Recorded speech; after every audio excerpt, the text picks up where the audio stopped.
I believe fishermen have the best job in the world. You get offshore, sometimes miles and miles offshore. It's really just a sense of freedom. You get a lot of time to think. In the past, it hasn't been such pleasant thoughts.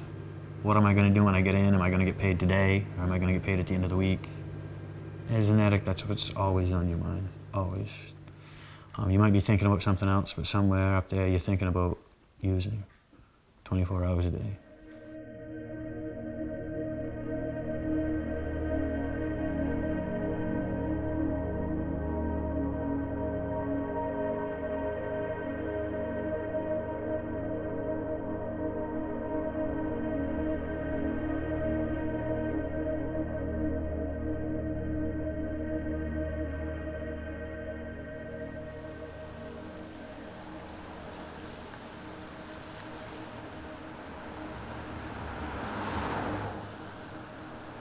Five to 10 years ago, it was mostly pills.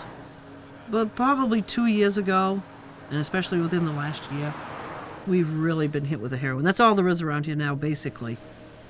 Washington County is hit harder than the rest of the state for deaths. One thing, we're so rural. We're not like in the city, where there's an ambulance on every corner. Sometimes we go 20 miles to get to a patient. Well, we don't always get to them quick enough. New York, Connecticut, down that way too. That seems to be where it's coming from. If you see a New York vehicle, you're a little suspicious, especially if it's a big vehicle, SUV, shiny, blacked out windows. You know, you get a little suspicious. The heroin use has made the crime much worse. You can't trust many people now. You see somebody strange, you keep an eye on them. It's cheap entertainment for people when it starts, but it doesn't take long before it's not entertainment anymore. This carries everything that we'll use on a scene, from gloves to masks to gowns to defibrillators. We have a suction machine. A lot of times they'll vomit. For a few months, we were doing at least one overdose a week, if not more. Their face is purple, their lips are black, their fingers are getting black and purple. It looks like any cardiac arrest because everything stops. Most of all, you'll make sure you grab your Narcan. That's basically the lifesaver right there. It's a 2 milligram dose. You'll put 1 milligram up one nostril. You'll wait a couple minutes to see what it does. Then you put the rest up the other nostril. The other stuff is support. That's what saves them. It's over $30 a pop. And it's going up all the time. There's not enough resources anywhere to stop it. Basically, we're reacting. We just react to the situation. I would say maybe even up to 50% of the guys working on the back of boats are or were addicts. It wasn't an uncommon thing to be walking down to the boat in the morning and seeing somebody in their truck getting high. It wasn't uncommon at all. It was just a don't ask, don't tell kind of policy. A lot of times you get paid by the day when you're out on a boat. So you could go right from the boat to your dealer's house, get the drugs that you're gonna need for the day, and you usually try to save some for the next morning.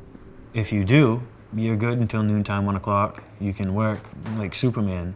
And if you're not lucky enough to have saved something for the next morning, I have shown up to work before, sick, and not had any drugs for the day. And my captain say, well, you know, here's $100, we'll see you in an hour. And he'd take me back to shore, I'd go get my fix, show back up to work, and be good till the afternoon. It was very hush-hush. People didn't want to talk about it. People didn't want other people to know what was going on in their families' lives, in the community. They wanted to keep it quiet.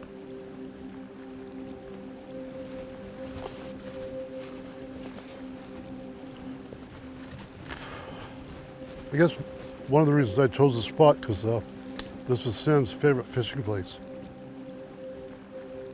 Loved to fish, yeah. He was a true sportsman. I guess the best way to describe him is footloose and fancy-free. Just kind of happy-go-lucky. Sam started working on lobster boats probably about 4 years ago. He had just graduated from high school, and he was fortunate enough to start making a pretty good income. I don't think there was ever a specific time and or place when I found out that he was using. It just started becoming evident over time. ultimately, I was responsible for getting him into rehab. He told me shortly before he went into the program that he was going to be a father.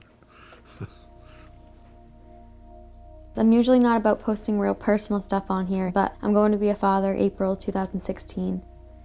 People can say and judge all you want. I know I will be the best father I could possibly be.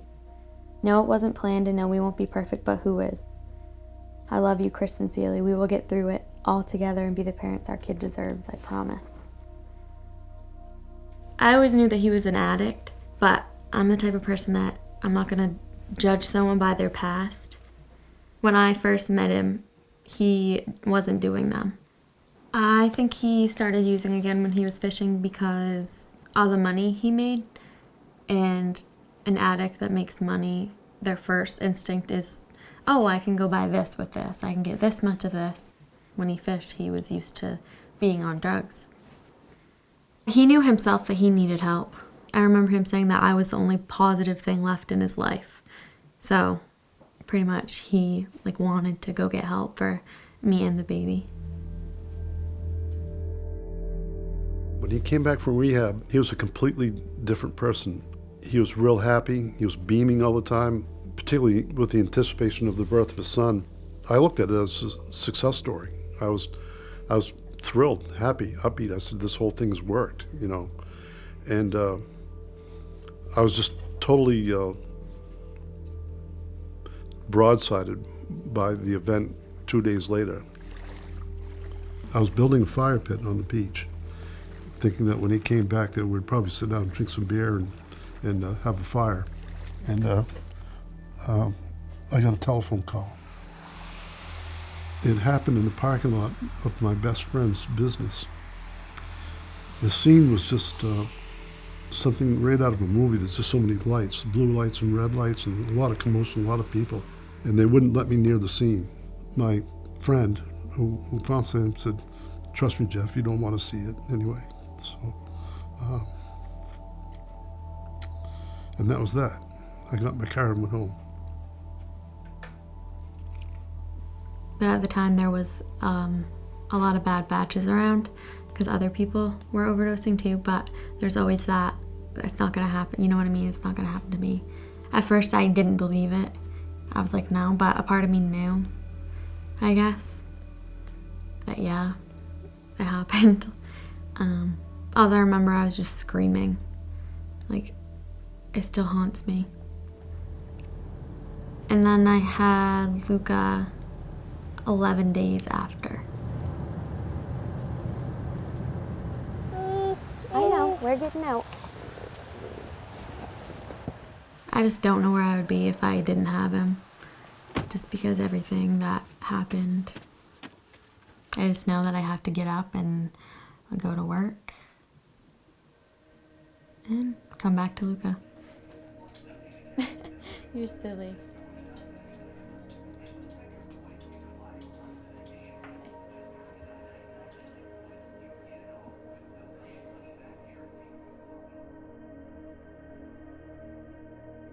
I decided to name the cause of death as a heroin overdose because there needs to be a higher level of public awareness of what's really going on. It's my own simple little way of paying it forward, you know, to let the public know that it is an epidemic and it is a war and it touches everybody. Most of the people that I started using drugs with are dead. Most of them have passed away. When I was actively using, I never thought about the risk of, you know, it could be me, this could be my last shot. If I had, I think that it probably wouldn't have bothered me then, you know, it's a way out. Not the right way out, not the way out anybody wants, but it's a way out. I've done the Suboxone program, I've done the jail program, I've tried it all. And all of them would work for a short time. I'd be clean for a few months, but I'd always go right back. I never had a reason to stay clean when I got out. The most recent one was a faith-based program. That one seemed to work for me. A year yesterday I've been clean, and I have no desire, no want to go back out and use. I have reasons to stay clean now. I feel free now when we're on the water. My biggest thought back then was getting paid and getting in. When I'm out there now, I enjoy my job. I actually enjoy what I do. We're starting to change the look of the disease, the look of addiction. It's not going to stop overnight, but with enough awareness, with enough help, with enough work, I think we can put a real hurt on it.